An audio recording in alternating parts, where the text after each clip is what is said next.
ঠাকুৰ বাইদেৱে মুখ্যমন্ত্ৰী হিমন্ত বিশ্বক ঠিক জাৰিলে আজি মই এটা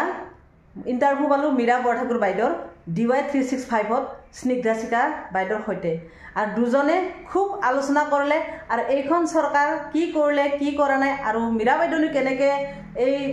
কেম্পেইনটো কৰিলে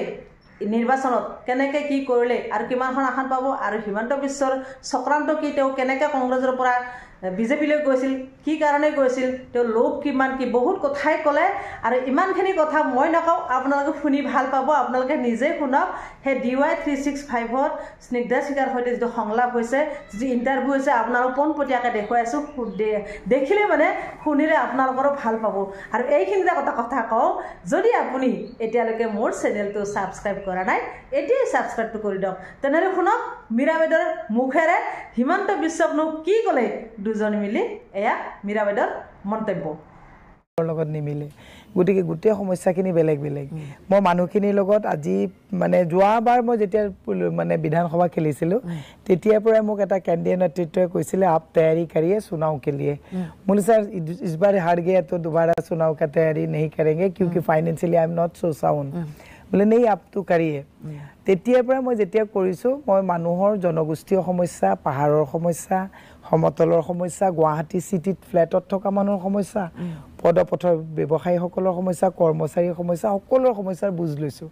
মোৰ মানে এতিয়া মাইণ্ডত প্ৰত্যেকটো মানুহৰ মই অটো চলাই যোৱা মানুহজনৰ সমস্যাটো মই মানে বুজিব পাৰোঁ চকুৰ সন্মুখত চাগে ভাই আছে এতিয়া মই গ্ৰীণ বাছ চলি থাকোঁতে হোৱাইট চিটি বাছৰ মালিকৰ কি সমস্যা EMI দিয়াত মই বুজি পাওঁ পলিউশ্যন ফেইল হ'লে 500 টকা ফাইন হ'লে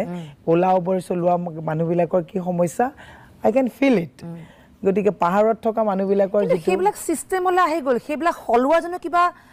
উপায় আছে ন আপোনাৰ কি হয় আপুনি প্ৰথমতে ফিল কৰিব লাগিব বস্তুটো আপুনি সমস্যাবিলাকক মই ফিল কৰিছোঁ মই যে কনফিডেণ্টলি কৈছোঁ যে এইবাৰ মোক ভোট দিব ভোট দিয়া কথাটোৰ কাৰণে আপুনি মানুহক বুজাব লাগিব আপুনি যদি এটা পাহাৰৰ মানুহক কয় যে আপুনি মোক ভোট দিয়ক আমি আহিলে পট্টা দি দিম পাহাৰৰ মানুহ ইমানো বুৰ্বক নহয় পাহাৰৰ মানুহে জানে যে পট্টা দিবৰ কাৰণে চৰকাৰে যিখন ভূমি আইন বনাইছে আইনখন যেতিয়ালৈকে বাতিল নহ'ব পট্টা আমি কোনেও দিব নোৱাৰোঁ মই সেইকাৰণে কৈছোঁ যে আইনখন কিন্তু আমি বাতিল কৰিবৰ কাৰণে আমি চৰকাৰত আহিব লাগিব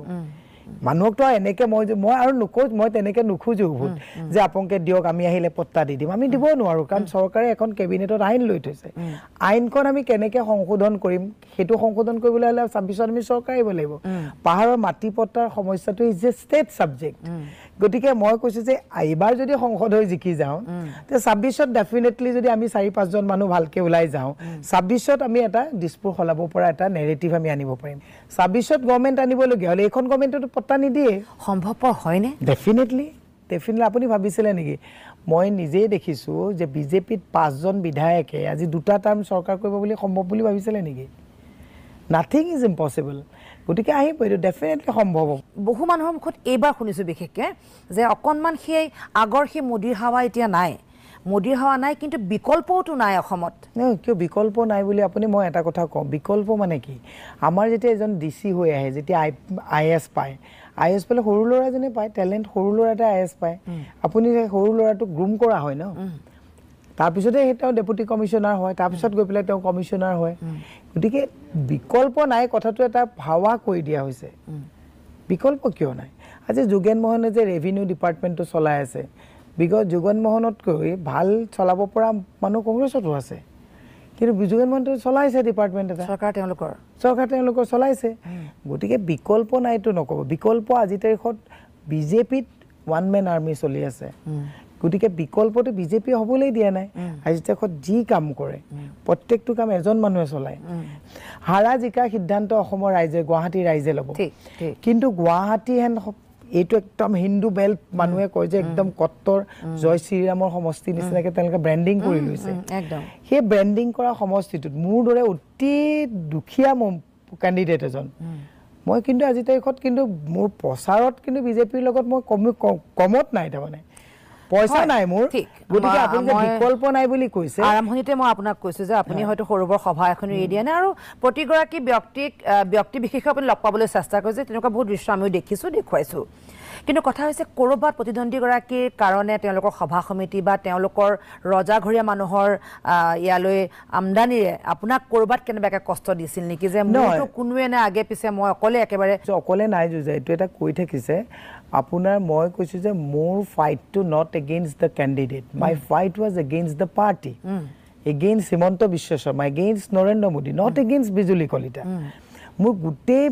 ফাইটটোৱে হৈছে বিজেপিৰ লগত আৰু বিজুলী কলিতাৰ প্লাছ পইণ্টটো হৈছে Himanta Biswa Sarma Narendra Modi Amit Shah and the party organisation আটাইবোৰ আহিছে তেওঁলোকৰ প্ৰচাৰৰ কাৰণে গোটেইবোৰ আহিছে প্ৰধানমন্ত্ৰী মোদী নিজে আহিছে হিমন্ত বিশ্ব শৰ্মা সদায় তেওঁ গুৱাহাটী মহানগৰ ঠাই লগ দিছে কিন্তু আপোনাক তেনেকুৱা যথেষ্ট ৰেলী আপুনিও কৰিছে যেনেকুৱা এজন বৰমূৰীয়াক আপোনাৰ কাষত দেখিবলৈ পোৱা নগ'ল বৰমূৰীয়া কথাটো এইটো ক'লে ভুল হ'ব এইটো কিয় পেপাৰত বজাই আছে বা টিভিত কৈ আছে অকলশৰীয়া মই নাজানো মোক 27 তাৰিখে মল্লিকাৰ্জুন খাৰ্গে ডাঙৰীয়াক কৈছিলে তেতিয়া মই ক'লোঁ যে ছাৰ মানে মল্লিকাৰ্জুন খাৰ্গে হৈছে আমাৰ পাৰ্টিৰ টপ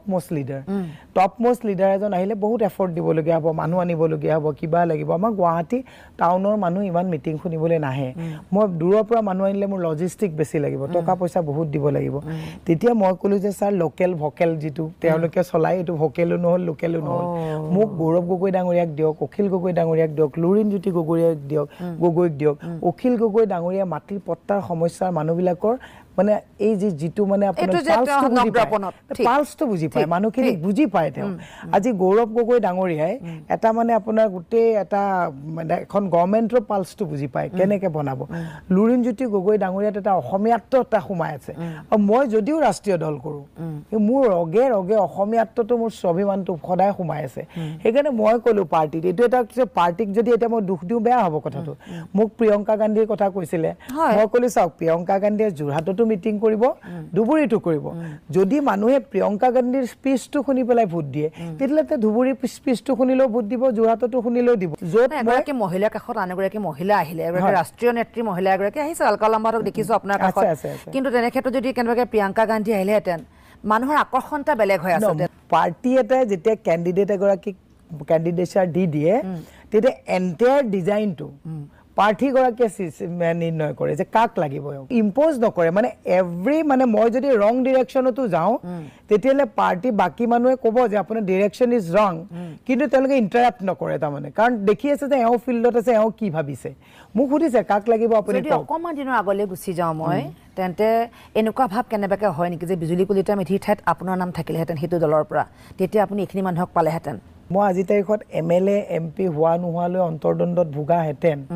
অন কেমেৰা কৈ আছোঁ সেনেকুৱা যদি হ'লোহেঁতেন মোক এনেই হিমন্ত দাই কৈছিলে যে তুমি যোৱা ফণী শৰ্মাৰ ওচৰত অকণমান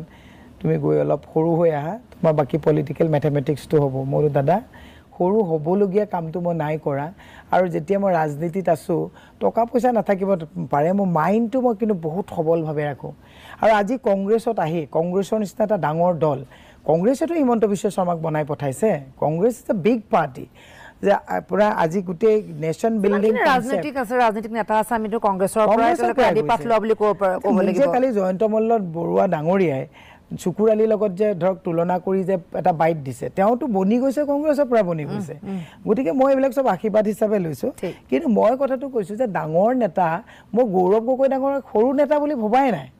পদ্যুৎ বৰদলৈ ডাঙৰীয়া it's a very decent political leader তেওঁ মোৰ লগত প্ৰচাৰত গৈছে অখিল গগৈ যোনে মাটিৰ গোন্ধ বুজি পায় লুৰিণজ্যোতি গগৈ য়ং ষ্টাৰ্ছ হিচাপে লুৰিণজ্যোতি গগৈ জাতীয় সত্তাটোক বুজি পায় মই কোনটো কথা কৈছোঁ যে মোৰ পৰা দিল্লীৰ পৰা অহা মানুহ এজন চবৰে পলিটিকেল মানুহৰ মাইণ্ডছেটটো বেলেগ বেলেগ মই কৈছোঁ দিল্লীৰ মানুহজনে পাহাৰৰ সমস্যাটোক আমি তেওঁক ব্ৰিফিং কৰিব লাগিব যে this people are suffering from this problem কিন্তু গৌৰৱ গগৈ ডাঙৰীয়াক মই বুজাব নালাগে কিন্তু মই প্ৰিয়ংকা গান্ধী ডাঙৰীয়াক বুজাব লাগিব যে পাহাৰৰ মানুহে মাটিৰ পট্টাৰ সমস্যা খোৱাপানীৰ সমস্যা প্ৰিমিয়ামৰ সমস্যা তলত থকা মানুহে স্মাৰ্ট মিটাৰৰ সমস্যাত ভুগি আছে সেইখিনি বুজিছোঁ নিৰ্বাচন আয়োগে এটা ধন আচলতে এটা সীমাত ৰাখি দিছিল যে ইমানখিনি সীমালৈকে খৰচ কৰিব পাৰিব আপুনি যিহেতু এটা কথা ক'লে যে মই যদি কেনেবাকৈ বাহিৰৰ পৰা মানুহ আনিবলৈ হয় তেন্তে যথেষ্ট খৰচ পাতিৰ কথা আছে সেইখিনিৰ কাৰণে মই নালাগে বুলি ক'লোঁ ৰেলী জাতীয় ব্যৱস্থাত বাহিৰৰ বা ৰজাঘৰীয়া মোক নালাগে কিন্তু কথা হৈছে যেতিয়া বিজুলী কলিতা মেধিৰ লগত গোটেইখিনি মানুহ আছে বা তেওঁলোকৰ খৰচ পাতিয়ে সেই বস্তুখিনি ক'ৰবাত আপোনাক আঘাত দিছিল নেকি যে মই সেইখিনি বস্তু খৰচ কৰিব নোৱাৰোঁ আৰু যিহেতু তেওঁ এগৰাকী কাউন্সিলাৰ হিচাপে আগতে কাম কৰাৰ কাৰণে গুৱাহাটী মানুহখিনিৰ লগত তেওঁ এটা সুসম্পৰ্ক এটা আগতে গঢ়িবলৈ সক্ষম হৈছিল যিটো হয়তো আপুনি ক'ৰবাত অকণমান পিছুৱাবলগীয়া হয়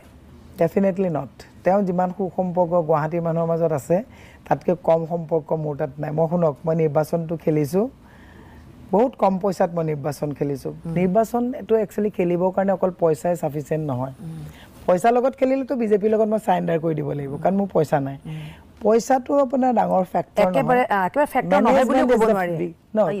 পইচা ইজ এ ডিচাইডিং ফেক্টৰ দলে আপোনাক কিমান সহায় কৰিছিল দলৰ পৰা আমাক গোটেই একাউণ্ট ফ্ৰিজ কৰি দিছে দলে যিখিনি পাৰিছে not up to date level সেইটো দলক দুখীও লাভ নাই দলত আজি তাৰিখত আমাৰ পইচা পাতি ফ্ৰিজ কৰি মানে পইচা যাতে আমি কেনিও নিব নোৱাৰা এটা বাতাবৰণত লৈ গ'ল যোৱাবাৰ মই ইলেকশ্যন খেলোঁতে দলে মোক টিকেটৰ লগতে এটা চাফিচিয়েণ্ট পইচা দি দিছে এইবাৰ দলে সেইটো কৰিব পৰা নাই কিন্তু দলৰ ওচৰত আই এম ৰিমেইন গ্ৰেটফুল যে দলৰ লিডাৰে মই কম সময়ত মোৰ 2টা নিৰ্বাচনত মোক টিকেট দিছে মহিলা কংগ্ৰেছৰ সভানেত্ৰী দিছে ভূপেন বৰা ডাঙৰীয়াই মোৰ লগত আপোনাৰ সহযোগিতা কৰিছে প্ৰত্যেকজন নেতাই কৰিছে জিলা কংগ্ৰেছ মহিলা Congress youth Congress NSY booth পুলিঙলৈকে যিবিলাক মানুহে কৰিছে মই একদম মিনিমাম এটা এমাউণ্টত পইচা খেলিছোঁ মই যদি বহুত টকা পইচা খৰচ কৰি পেলাই ইলেকশ্যনটো কাৰোবাৰ ওচৰত হাত পাতি খেলোঁ জিকি অহাৰ পিছদিনাখনৰ পৰা মই ৰিকভাৰীত লাগি যাব লাগিব ঠিক পইচা ঘূৰাব লাগিব মই সেইকাৰণে কৈছোঁ যে মই প্ৰত্যেকৰ মানুহত হাতযোৰ কৰি কৈছোঁ মোক আপোনালোকে 30টা দিন সহায় কৰক মই 5 বছৰ ৰাইজক সহায় কৰিম আৰু মই প্ৰত্যেকটো মিটিঙত কৈছোঁ যে কোনো কামৰ বিনিময়ত মই কমিশ্যন নলওঁ অন কেমেৰা কৈ আছোঁ মই গুৱাহাটী সমষ্টিৰ কথা দূৰতে ৰাখিলোঁ যদি গুৱাহাটী মহানগৰীখনৰ উন্নয়নৰ কথা ভাবোঁ প্ৰায় কোটি টকীয়া প্ৰজেক্ট যিকোনো কামত যদি আপুনি কোটি টকা এটা ইনভেষ্ট কৰিলে হয়তো তাৰ আধৰুৱা কামখিনি হয়গে কিন্তু সাংসদ পুঁজিৰ যিকণ পইচা আপুনি পাব লেও দিবলৈকেও দেখোন নহ'বগে সাংসদ কোন তাকে কয় ভিজন আপোনাৰ দৰ্শনটো কি আপুনি মই এতিয়া আপোনাক কৈ আহোঁ এটা কথা আপুনি ধৰক যদি আপুনি গোৱালপাৰালৈ যায় দুধনৈলৈ যায় কলৰ যিখন মাৰ্কেট আছে এছিয়াৰ বিগেষ্ট মাৰ্কেট আপুনি 5 কোটি টকা একো কৰিব নোৱাৰে তাত যদি আপুনি এটা ফুড প্ৰচেছিং ইণ্ডাষ্ট্ৰী লগায় তেতিয়াহ'লে চেণ্ট্ৰেল স্কিম আনিব লাগিব চেণ্ট্ৰেল স্কিমৰ ফাণ্ড আনিব লাগিব ফুড প্ৰচেছিং যদি ইণ্ডাষ্ট্ৰী এটা লগায় আমাৰ যিবিলাক এতিয়া ধৰক কোল্ড ষ্টৰেজৰ কাৰণে এইটো চেণ্ট্ৰেল স্কিমত হ'ব 5 কোটি টকাত আপোনাৰ একো নহয় এইটোত কমিউনিটি হল দিয়া ক'ৰবাত ষ্ট্ৰীট লাইট দিয়া MPLA fund is nothing to develop একো নহয় আজি আপুনি পলাশবাৰীলৈ যদি যায় কলহী নদীখন আছে তাত ডলফিন আছিলে এই নদীখন চেছ হৈ গ'ল ৰিভাৰ ডলফিনৰ কাৰণে মানুহ চাব গৈছে আজি তাত চেছ হৈ গ'ল গতিকে আপুনি যদি সেইটো যদি তাক যদি আকৌ মানে ৰিজেনেৰেট কৰিব বিচাৰে তেতিয়াহ'লে তাৰ কাৰণে আপুনি স্কিম আনিব লাগিব 5 কোটি টকা দি একো নহয় ভৰলৈ নদীখন যদি আপুনি মৃতপাই নদীখনক যদি আকৌ আপুনি জীৱিত কৰিব বিচাৰে চেণ্ট্ৰেল স্কিম লাগিব এইটো MP ফাণ্ড দি আপুনি নোৱাৰে সেইটো কাৰণে আপোনাৰ ভিজন লাগিব যে কোনটো এংগলৰ পৰা আপুনি ফাণ্ড এল'কেশ্যন ল'ব আই হেভ দেট ভিজন মই যদি কলমত কালি লাগে আই কেন মোৰ সেইটো কনফিডেন্স আছে মই এনেকৈ কথা পাতিছোঁ মানুহৰ লগত গতিকে মই সেই বস্তুবিলাক বুজি পাওঁ আজি আপুনি ইণ্ডাষ্ট্ৰিয়েল সৰু ইণ্ডাষ্ট্ৰিয়েল গ্ৰোথ য়ংষ্টাৰ্ছ সকলোৱেতো চৰকাৰী চাকৰি নাপায় কৰিব নোৱাৰে কিন্তু সৰু ল'ৰাবিলাকক সৰু বিজনেছ আনিবৰ কাৰণে আপুনি যদি এটা ভাল যদি এটা প্ৰজেক্ট আপুনি আনি দিয়ে ল'ৰাবিলাকক যদি তাত কাম কৰিবলৈ আপুনি দিয়ে ডেফিনেটলি আমাৰ অসমৰ ল'ৰা আপুনি বিশ্বাস কৰিব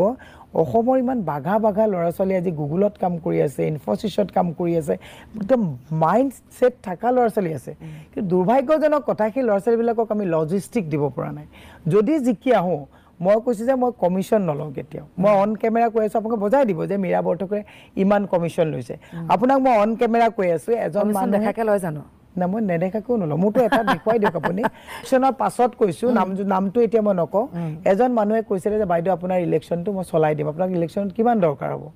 মোৰ ইলেকশ্যনতো নাজানো কিমান দৰকাৰ হ'ব তো খালি হাত যাম মানুহৰ ওচৰত কৈছে মই আপোনাৰ গোটেই ইলেকশ্যনটো চলাই দিম বোলে কিমান দিব তেওঁ ক'লে আপোনাক যিমান লাগে মই দিম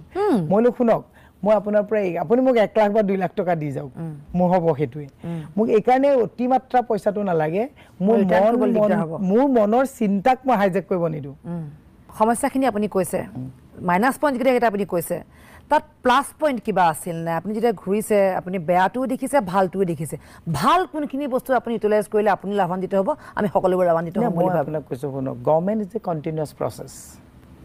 আমি সেইটো কাৰণে পাব্লিকে কি দি থাকোঁ আমি টেক্স দি থাকোঁ ৰাস্তা যে বনাইছে it is not development it is service আমি ৰাস্তাৰ কাৰণে ৰুট টেক্স দি আছোঁ টুল টেক্স দি আছোঁ পেট্ৰল কিনোতে টেক্স দি আছোঁ গভৰ্ণমেণ্টে ছাৰ্ভিচ প্ৰভাইড কৰিবই লাগিব মানুহে ভুল বুজে এইখিনি কথাত মানুহে চৰকাৰে যেতিয়া ৰাস্তা বনাই দিয়ে মানুহক আয়ো এইখন চৰকাৰে ডেভেলপমেণ্ট কৰিছে কিন্তু এভৰি মমেণ্ট এভৰি ডে আমি টেক্স পে' কৰি আছোঁ সেইকাৰণে তেওঁলোকে আমাক ছাৰ্ভিচ প্ৰভাইড কৰি আছে আজি তাৰিখত অভাৰব্ৰিজ যে বনিছে অভাৰব্ৰিজ ইজ নট ডেভেলপমেণ্ট তলত যে আপোনাৰ কদৰ্য পৰিৱেশবিলাক মই ফিল কৰিছোঁ দেখিছোঁ তলত থকা যে আপোনাৰ 30-40 বছৰে কাম কৰা যে দোকানীবিলাক এই দোকানীবিলাকৰ অৱস্থা কি হৈছে আপোনালোকে জানেনে এনেকে গুচি যাওঁতে মাৰ্কেটখন কলাপছ হৈ গ'ল তেতিয়াহ'লে ল'ৰা ছোৱালী চৰকাৰৰ কামটো কি জনকল্যাণমুখী অন্ন বস্ত্ৰ বাসস্থান স্বাস্থ্য আৰু ন্যায় এইকেইটা বস্তু কোনে দিব লাগে নিডি মানুহক প্ৰভাইড কৰিব লাগে এইকেইটা চৰকাৰে আজি তাৰিখত মই আপোনাক ক'লো ন গ্ৰীণ বাছ আনিছে হোৱাইট বাছৰ মালিকে ছুইচাইড কৰিব 2 মাহ পিছত 56ৰ পৰা 60,000ৰ EMI দিব পৰা নাই মই যদি গভৰ্ণমেণ্টত থাকিলোঁ তেন গ্ৰীণ বাছ অহাৰ লগে লগে চাইমনটেনিয়াছলি হোৱাইট বাছৰ অৱস্থা কি হ'ব সেইটো চৰকাৰে ভাবিব লাগিব এইটো সময় এতিয়া বিজেপিৰ জয় জয়ময় অৱস্থা আৰু কংগ্ৰেছৰ ভাঙোনমুখী পৰম্পৰা এটা অব্যাহত আছে নিৰ্বাচনৰ আগৰ দিনটোতো আচলতে দল ত্যাগ কৰা লোকৰ সংখ্যা আমি দেখিবলৈ পাইছোঁ বাতৰি আমি সম্প্ৰচাৰ কৰিছোঁ সেই বস্তুবিলাকে আপোনাক অস্বস্তিত পেলোৱা নাইনে নাই পেলোৱা আপোনাৰ ধৰক আমাৰ যিকেইজন মানুহ গৈছে সেই মানুহকেইজনটো ধৰক কি কাৰণত গৈছে কিয় গৈছে মানুহে বুজি পায় কি তেওঁলোকৰো গৈছে ন অশোক শৰ্মাই কালি কিমান দুখ কৰিছে ৰাজেন গোহাঁই ডাঙৰীয়া কিমান দুখ কৰিছে আপুনি ৰমেন ডেকা ডাঙৰীয়াৰ পিকচাৰত নাইকিয়া হৈ গ'ল আজি বিভিন্ন মই নাম ক'লে তেওঁলোকে হয়তো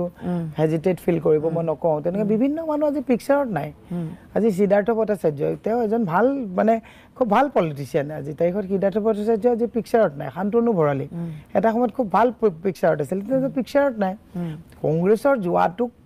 মানে এটা ফোকাস দিয়া হৈছে কিন্তু বিজেপি ফোকাসটো দিবলৈ চেনেলত গ'লে কয় মালিকক কৈ দিম সে চেনেলত নবজায়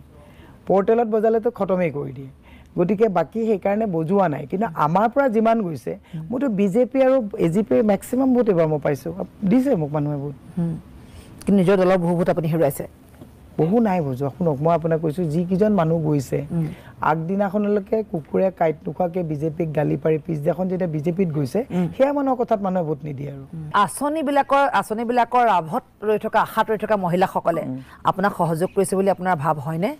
50% কৰিছে 50% নাই কৰা তাৰ কাৰণে উই পিপল আৰ একচুৱেলি ৰেছপন্সিবল আমি বুজাব পৰা নাই মহিলাখিনিক আমি মহিলাৰ মাজত যাব পৰা নাই একচুৱেলি মহিলাৰ উপায় নাইকিয়া হৈছে তাৰমানে 21ত বিজেপিত ত্যাগ কৰি 22ত আপুনি কংগ্ৰেছলৈ আহিছে 12তে মই বিজেপিৰ পৰা সক্ৰিয়তা আঁতৰাইছোঁ